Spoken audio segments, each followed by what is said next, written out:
Johnny 5 come alive. Episode Cinco is upon us, and trust me, we'll be Cincoing some cold ones this evening.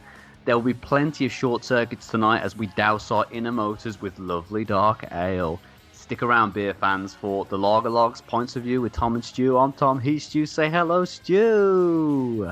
Hello, Woo! Tom. Yes, that is my name. I hope. You've started it with your Johnny 5 short circuit little speech, and the only part of that film I can remember is when he's insulting another robot, saying your mother was a snowblower. Fucking disgusting. That was that was the thing that you were offended at, and not the Asian face. Oh yeah, Is that the they thing? tanned him up, didn't he? I think Short Circuit's been cancelled now. He Johnny looked like 5 he was- himself he's been banned off Twitter. Johnny has. It's very sad. I love this stuff. Loved his writing on life. He's got to get battered in the street again, isn't he? He's gonna, honestly. I mean, if he keeps walking around with that Mohican, it's game over. I hope everyone out there in podcast land is feeling just darn right swell tonight. If so, you're not alone. Mrs. Stuart Sutherland, a very swollen individual. We just pray it's varicose veins and not another pregnancy. Stu, what's going on, you massive hussy? Tom. Yeah, you said my name already. I know that you know it. It's fine. I understand. Hey, guess what? I'm here for the beer. Message. Let's talk about me. Not me. You know how I'm feeling, Tom. Yeah, I want to know about you. You want to know? People out there are gagging. Ladies and gentlemen, gag no further. Gag no further. What about those into sadomasochism?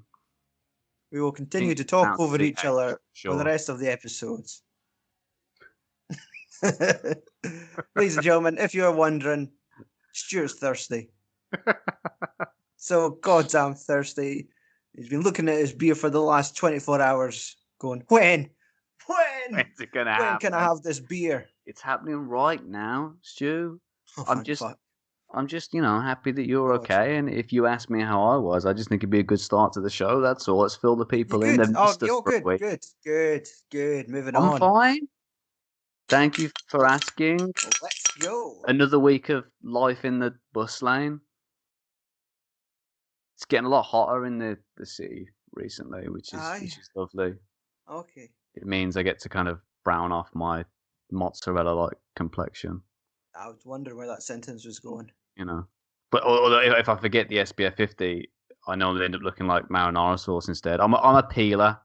It's not a good look, really. They love me in the Chiquita factory, though. That is what they're wanting to see when they come to the test center. Yeah. I'm in safe hands. That, the better. This evening, we've got a lineup to leave your liver black and brown as we sample Man's classic historical brown ale.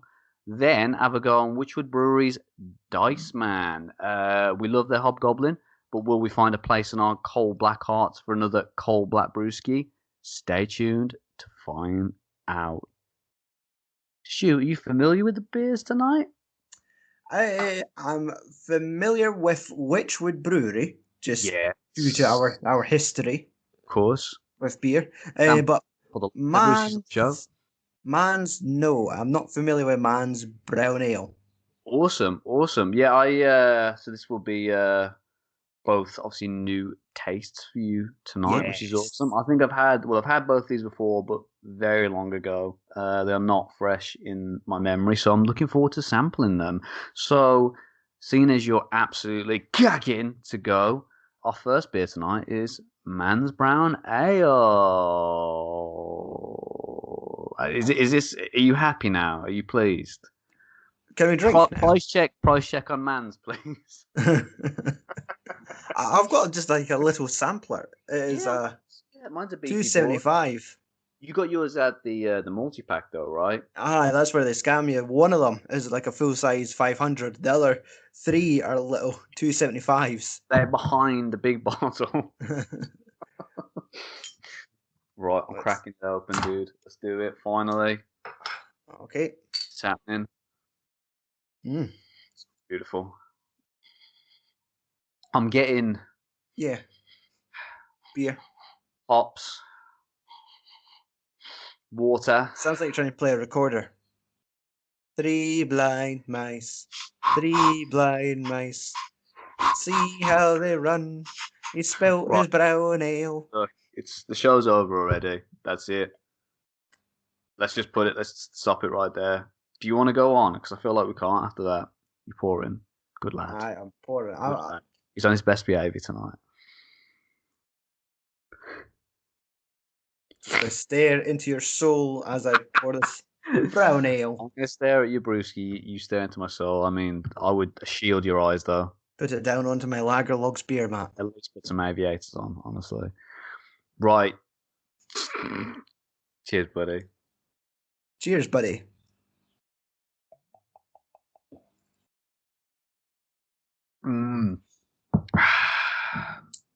Hey, that's a lot lighter. Very light. Yeah, very light, very refreshing. Not like a massive taste hit for me. Mm-hmm. But obviously, yeah, the kind of the usual suspects in terms of when it comes to brown ale. You got the kind of toffee notes, but obviously a lot lighter than a lot of brown ales. But you know, it probably makes sense as this is a brown ale standing at a very light 2.8%. And I've seen this sometimes classed or put into the category of mild. And I can definitely see that with it being a lot lighter than a regular brown ale. But it looks brown to me, and it says brown on the label. So we're going to class it on the Lager Logs officially as a brown ale. See through it. There we go. Yes, very brown. Show people. Stew. But yeah, just to give the people out there a little backstory. Man's Brown Ale was first brewed in London in 1902 by head brewer Thomas Wellsthorpe in the hope of creating an original brand new style of beer, one which was more of a sweeter drink compared to the IPAs and stouts which were popular at the time. It claimed to be the sweetest beer in London when first released, and I don't know for sure if that's true, but it is darn right syrupy. It's now brewed, funnily enough, by Wychwood Brewery as well. It's Monopoly. Its original volume was 4%, but after World War II, most breweries stopped producing stronger brown ales and mainly concentrated on beers that hit around the 3% mark, which Mans has held on to up to the present day. It's lost a couple of decimal places over the years, but haven't we all? As I enjoyed my beer, I'm going to get you, Stu, if that's okay, to talk about some beers that you've enjoyed this week. It's Last Beers Watched. Crowd goes wild. Well, Function alcoholics. What? Yeah, I mean, wild. That's such a kind of strong word. Stu, grizzly man of the woods, what have you been getting up to this week in and around the brewski realm? Well, as you mentioned, woods. That was how it started. That's you? I went for a walk in the woods, and there was an organic farm shop, and I thought, you know what? I wonder if they've got beer. Went in, and I was pleasantly surprised to see they were packing shelves full of Samuel Smith beer, because awesome, it is very organic. There's a lot, there's a couple of organic ales of theirs, but fantastic. No reason not to drink it, Stu. I know you don't want to support, obviously, people that are against or inorganic beers. You've said that to me a few times. Normally, I like to get a beer and more additives, please. Yes, as many as possible. As many vitamins and minerals as possible for me. That's why I drink beer. Of course. So yes, they had the Holy Trinity. They had the Pale Ale, the organic lager, and a chocolate stout. I have not tried the chocolate stout. Did you pick those up? I didn't. They're quite handsomely priced, obviously for an independent business, obviously trying to support themselves. So I just picked up a bottle of cider for the missus and the pale ale for myself, because I thought, I could do with a really nice pale ale, because we spent the morning walking, we were having a picnic. There's still the rest of the day to get through, and I thought, you know what? At the end of the day, I just want to sit back, crack open a really nice pale ale, and have a drink. And I thought, this is the go-to. I've seen it. I've seen it on my Instagram. My boy Tom has been sending me pictures of this beer. It's like, fancy meeting you here, beer. Do you come here often? Yeah, it's they've got a fantastic. Get in my car. Jeez, okay, a bit forward.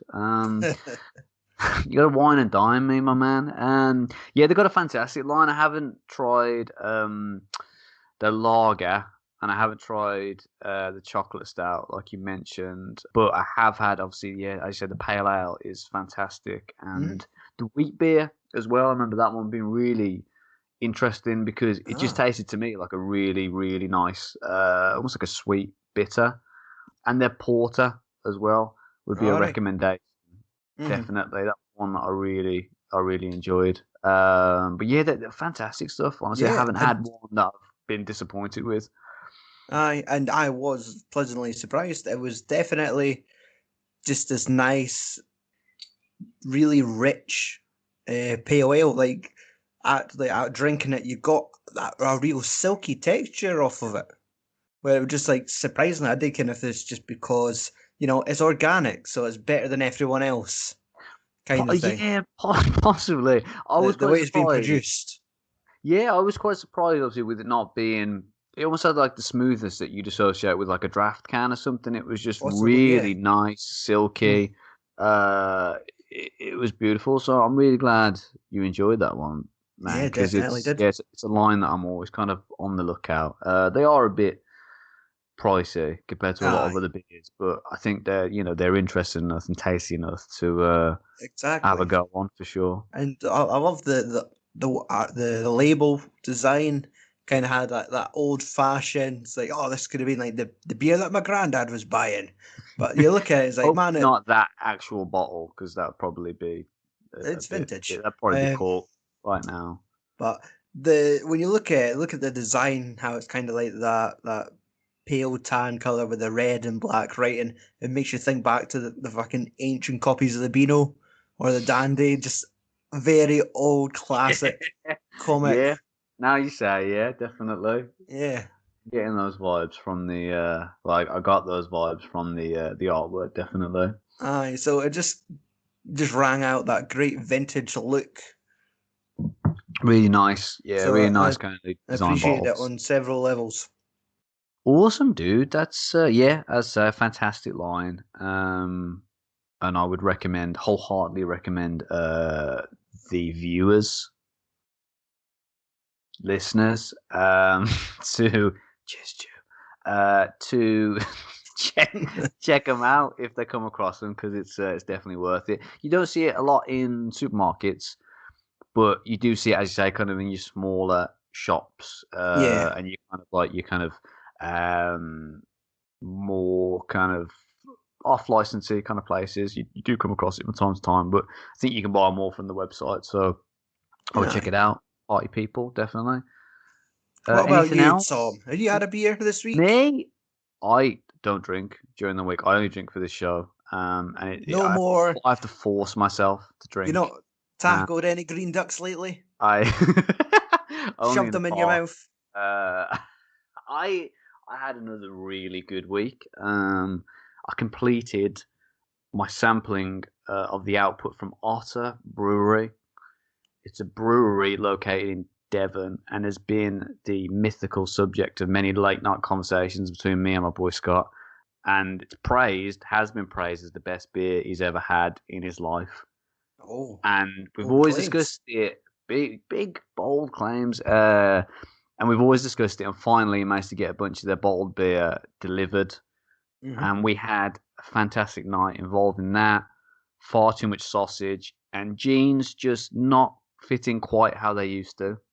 So the absolute winner for me out of those was Otter Head, a strong ale with almost like a barley wine vibe to it.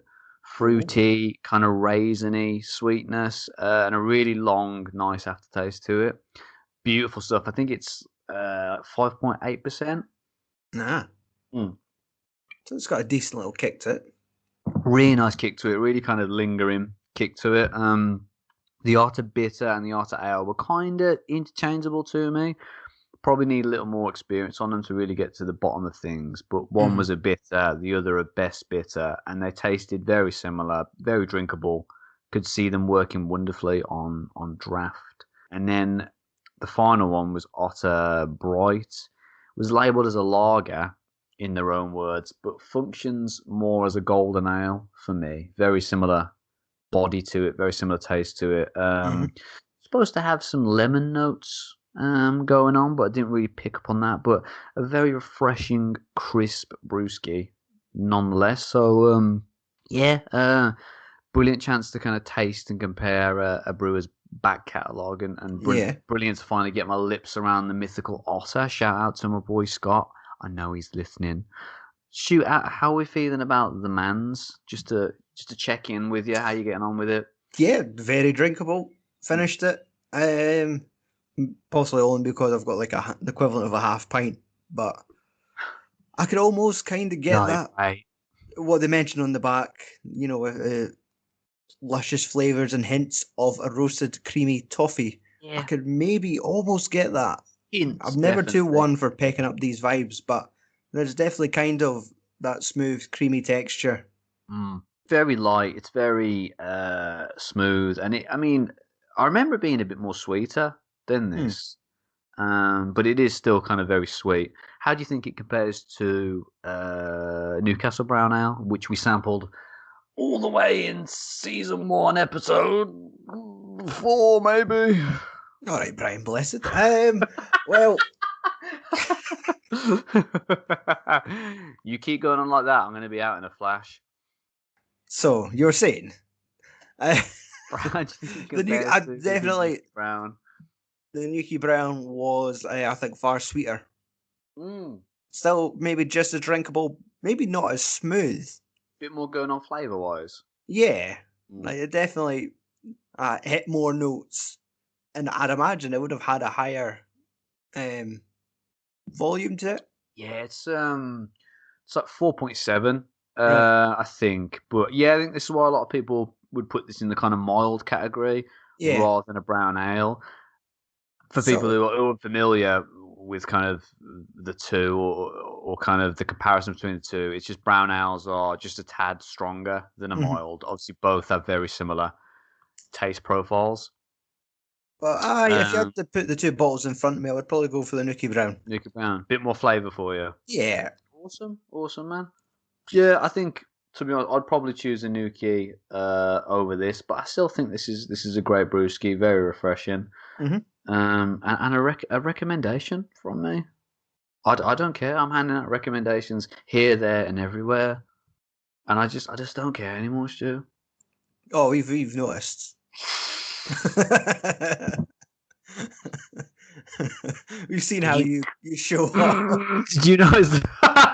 Did you notice the quality of dip too? Shit. And there's us blaming the internet. Thought that was just the listeners.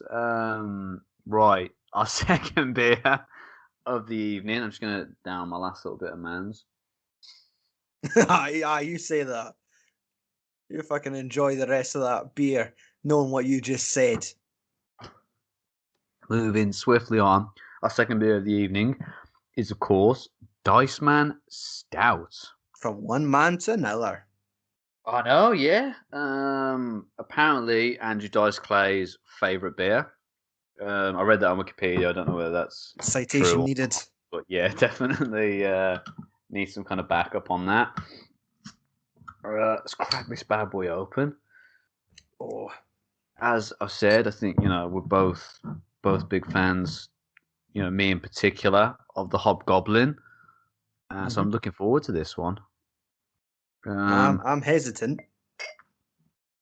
You like hobby, don't you? But you're not keen on it. Sometimes the flavors are stronger than I expect. Yeah. Just ruin that pour that is 3/4 head. So I'll just drink for the bottle. Give that a chance to settle down. I like that ratio. All right, mate. Well, fuck. I don't really want to say cheers. You drink out the bottle, yeah? Cheers. Cheers, dude.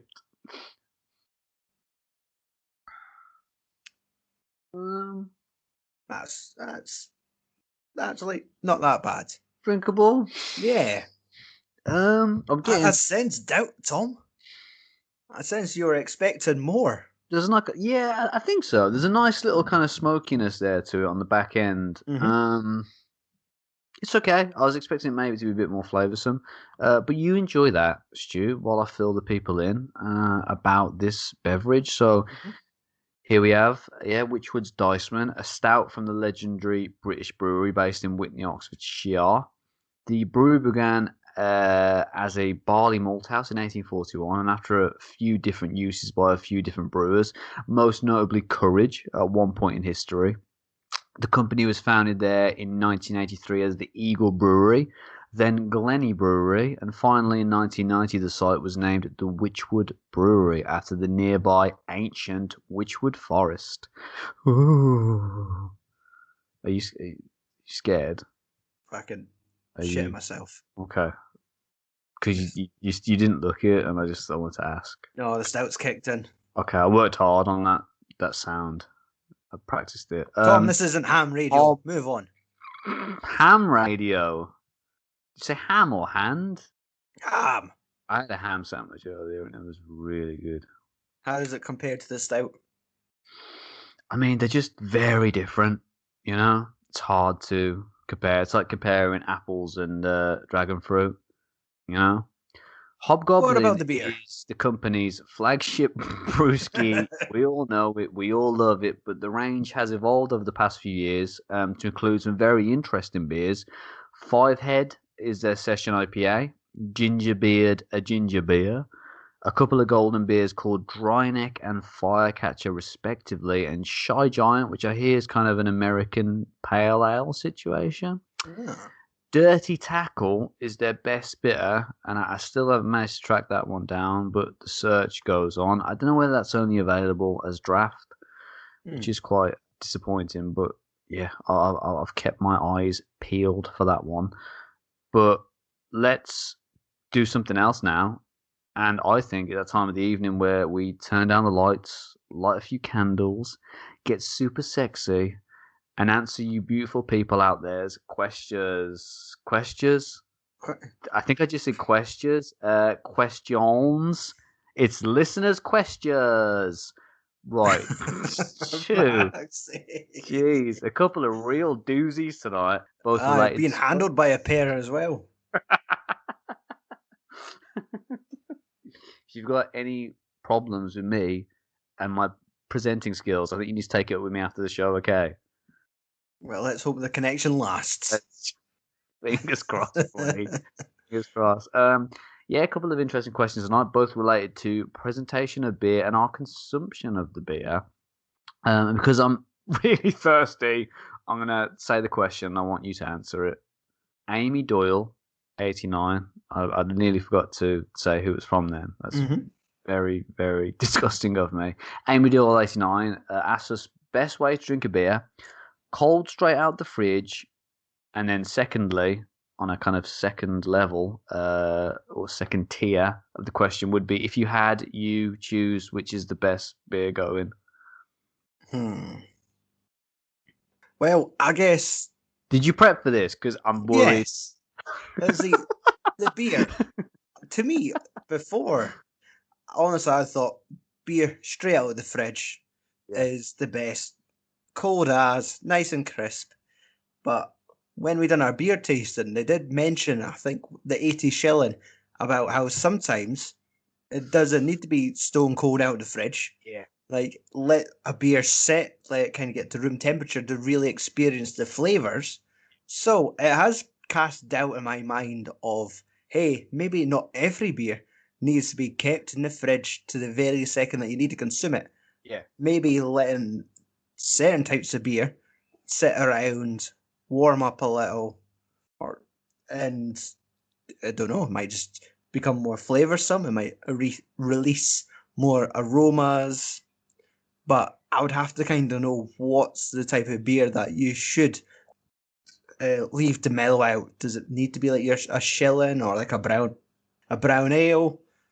Because you just You think it imagine. should be a kind of like a beer to beer basis, really, in terms of kind of how you or what temperature you should serve it at. Yeah, you know how in the back of the bottle they're always fucking harping on about is, oh, this would go really good with like a mince round and totties. Like, stop Oh telling me yeah, about the food. pregnant Tell me. women don't drink it. Like, just shut up, bottle. Like, So, I know that.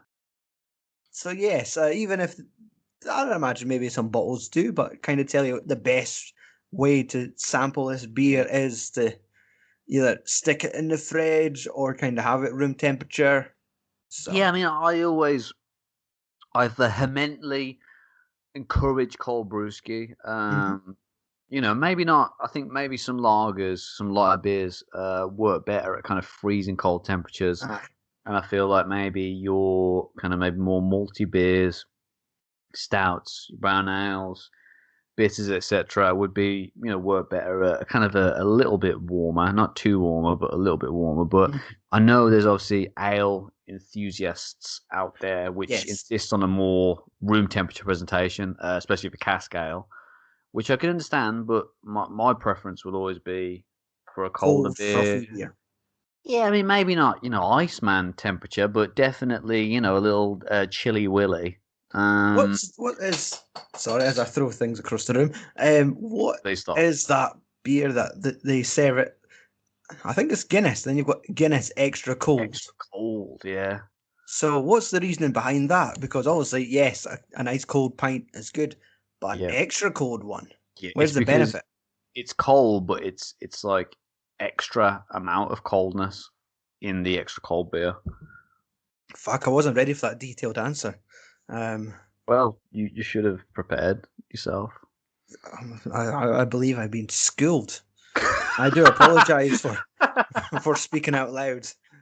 Yeah, it's like I think a lot of people like a freezing cold Guinness, and I think Guinness works because again, as much as I love Guinness, I don't think it's the most flavoursome of beers. So I think it works well, kind of freezing cold. You're not missing out on a lot if you Mhm. kind of serve it in that way.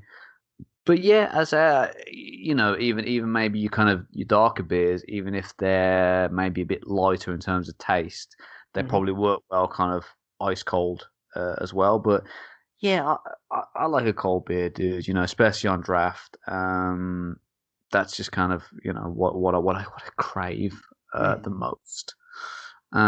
So yeah, I hope that's answered the first part of your question, Amy Doyle 89. And the best beer going, that's a loaded question. The question really is the entire premise of our podcast to search for the best beer in the land. And I say if we ever truly answer that question, will the podcast even exist We're anymore? done. If a tree falls in a forest and no one is around to hear it, how much wildlife does it fatally crush? And will Enough. we ever get that printer paper we ordered a month ago? I don't know. That's I one for scholars I and think that's something to philosophers. do with the tree falling down. Stu, I am, and you are. We're simply pissed podcasters. What do I truly have to bring to the table, Mhm. which will no doubt be made of said fallen tree? Okay, things are getting a little bit too And that deep leads for us my into our liking. second question. But to answer that second part, obviously, kind of alluding to what you were saying there. I don't have a go-to beer because I'm like kung fu. I'm constantly on this quest to find different beer every week. It's two new bottles. I never return back to the same one, apart from that time where I had Hobgoblin. No, sorry, Hop House Lager. But I'm constantly looking out for something new every week. So I don't have a go-to. I I'm on a agree. journey. I agree with my partner in crime here that we're on a journey, and I do have my favourites that I go to, but obviously I think they're so varied. It's very hard to kind of recommend, one particular beer, and I think it's just best if you kind of try a little bit of everything and see kind of which types you like the best, and just keep moving, keep evolving your tastes and your preferences, and just keep searching, because when the search stops, I think you're dead. Yeah, when the search stops, your liver pops. That's a rhyme, and I really enjoy that you brought that to the show. You're welcome. Question 2.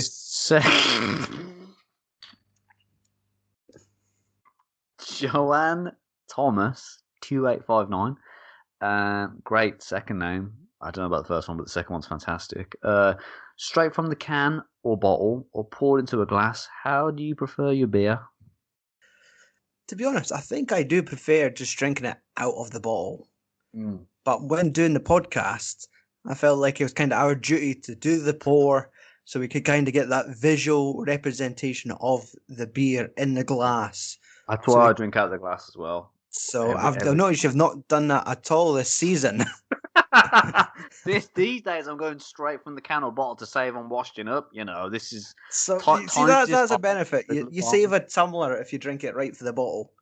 But when I'm kind of doing things for like our Instagram, the social media side of it, is it right? I need to kind of show the presentation, pour the lager, have it there, take a picture of it, look at the clarity, look at the bubbles, what kind is it? Just giving it all that kind of extra, and then it's like, rather than just like, here's another brown bottle. I mean, I agree, man. Yeah, definitely got some good reasons there. I think if it's a new beer and I'd like to really check out the colour, I'll go for a pour. And technically, it is better to pour it out. You know, it loses a bit of carbonation and you get a pinch more flavour. But yeah, I like to experiment, mix it up a little. I think last season I poured mine out mostly, and this season I'm tending to go for the more raw, quicker satisfaction of having it straight out the bottle. Mm-hmm. I'm just mixing it up, dude, experimenting. What can I say? I'm an impatient man. Yes, you are. That's me. That's my life. Hashtag get to know me. Hashtag pints of you. He's always this guy, social media minded. Whatever you're doing. Yeah, thank you. You finished with your views on that master stew? Yeah, that's I've kind of if I'm not going to kind of show off to anyone, Yeah. I'll drink it straight for the bottle, just to save a tumbler. But if I feel that there needs to be some presentation, I need to show it off. Yep. So I mean, I took a picture of the Samuel Smith's pale ale because obviously I really appreciated the design of the bottle. The Definitely, beer was yeah. lovely, and I took a picture and accidentally caught a picture of my cat in the background. That's Looking people love cat pics. Disapprovingly. So I was a hashtag that many a times, and now I think it's went into witness protection. Just that's sad enough, has it? I've been advised if I'm putting another picture up, I have to put a little cat emoji over the fuzzy little fucker's face, just to keep him happy. I think I just refer to it as an it. I know it's not a clown. Is it a he or a she? Oh, I was talking about the cat as a he there, but it was actually the she I ended up taking a picture of. And when I was taking the promotional pictures for our... The promotional picture? Yes. For our Diceman and Mans, I stuck them on a little garden table at the back of the garden with an ivy bush, looking all nice and professional, and the fucking cat walked into the shop. So I think it's got a taste. Is it? Oh, social media. Oh, I like this. Hello. You taking? Is that you? That you taking pictures of beer? I might just strut over and take a wee scoosh in this bush. Happening. Right. True. Cats ruining your life one picture at a time. We can't spray door a beer. She didn't. Good gal. Good gal. Stu, let's stop talking about cats and let's talk about this beer. Yes. What's your thoughts so far? It doesn't taste like cat piss. So sorry. Gotta wear this tomorrow. I don't have any liquid tabs in the house. Why do you stink of stout, Tom? Dude, that's a question I get asked every day. Yeah, it's good. It's good. I was expecting a lot more flavour from it, I think. Yeah, it's almost kind of lighter than I imagined, which isn't a bad thing because I'm normally quite hesitant when it comes to stout and porters. I'm always like, it's rare that I enjoy these. But saying I actually find myself enjoying more than for the ones that have done me wrong. Yeah. Because the Guinness stouts that we've tried, like what was the one that we started our season with? The Guinness We did the Foreign Stout? yeah, we did the foreign extra, which Foreign Extra, that's it. yeah, which I think you got on with well, Yeah, didn't you? I quite think you enjoyed liked it. that one. And then we did our show where we combined the original stout with the West Indies Yes. porter. So how would you compare this to say the original stout and the obviously our one from episode 1 of the show? Season 2. Yes, Season our 2, another episode round. 1. Wait, no. Yes, just It after wasn't another round another round. special. It was Yeah. after, yes, our St. Patrick's Day season opener. I take it. I maybe feel like I'm putting Diceman in third place compared to Yeah. those two. Yeah. Maybe just because I felt they were kind of like a richer, maybe a thicker, fuller tasting stout. Well, this is nice, but it's definitely something I would describe as like kind of a lighter stout. A lighter stout, just kind of a standard stout. Again, I think it does say that it's got a bit of a coffee finish. I'm definitely not getting a coffee finish to it, which is fine for me. Happy for that because coffee is not really something I really dig in a beer. But I'm just getting kind of definitely like a smokiness. Yeah. It's smooth as well, similar to the Mm-hmm. man's. It definitely got like a bitterness on the back end. Just a decent, very decent stout, solid stout, I would say. Yeah, I wouldn't argue with that. It's gone down all right. Okay, so there's our thoughts. I hope everyone enjoyed it.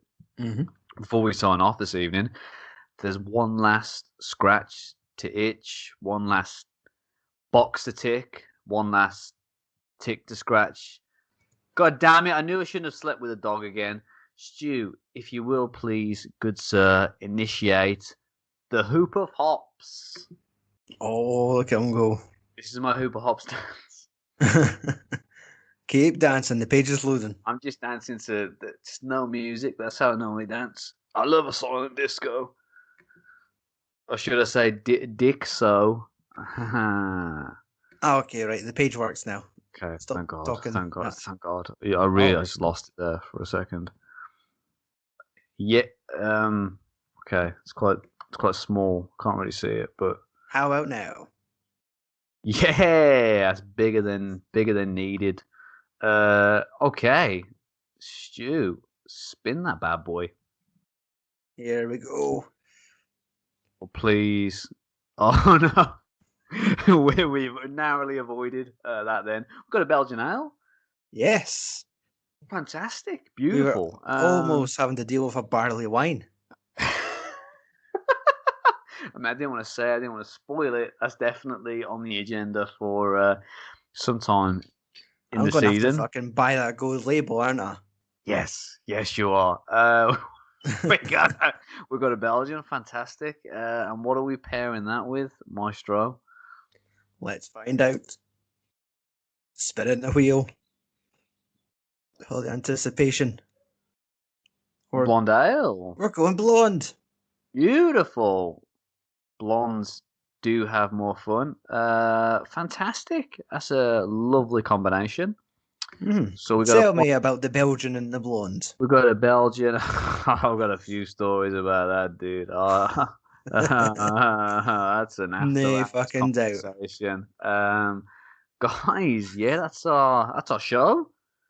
Join us again next time as we prep our patient for more sherbet surgery. We have a Belgian ale and a blonde ale pairing to look forward to.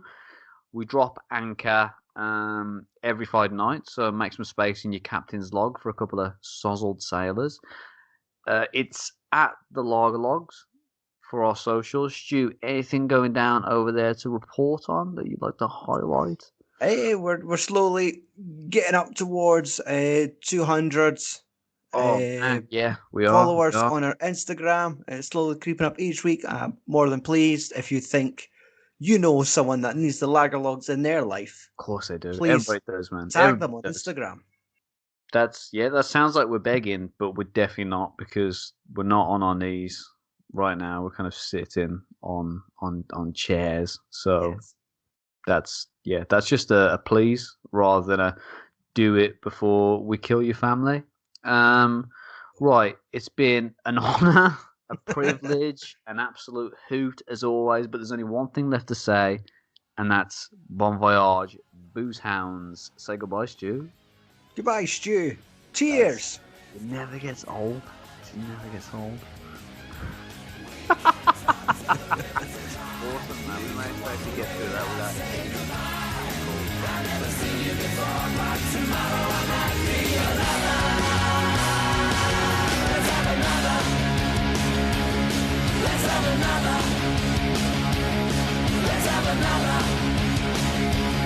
Let's have another.